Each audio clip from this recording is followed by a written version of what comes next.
ওমা খেতে দাও, রান্না হয়েছে? হ্যাঁ হয়েছে, এই তো দেবো। কি করেছে এর মধ্যে?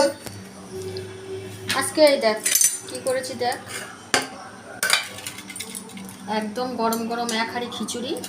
খিচুড়িটা আজকে স্পেশালভাবে করেছি, এর মধ্যে অনেক কিছু দিয়েছি জানিস।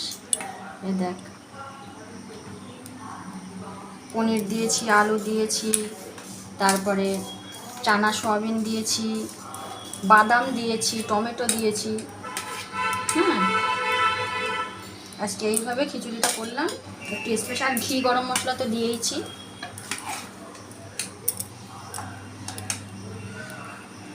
আজকে পনির দিয়ে করলাম, পনির খিচুড়ি একদম গরম গরম। আর এর সঙ্গে বেশি কিছু করিনি, এখানে এই যে চাক চাক করে আলু ভাজা করেছি, সেটাও একটু দিয়ে দিচ্ছি। তোমার এই পনির ভাজা রেখেছি, সেটাও দিয়ে দিচ্ছি।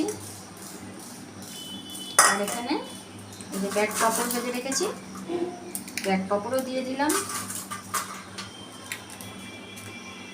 তো আজকে বৃষ্টির দিনের মেনুটা কেমন হয়েছে বলো? অসাধারণ মা। তাহলে যাও, গিয়ে খেতে বসে পড়ো, ঠিক আছে? হ্যাঁ। যাও।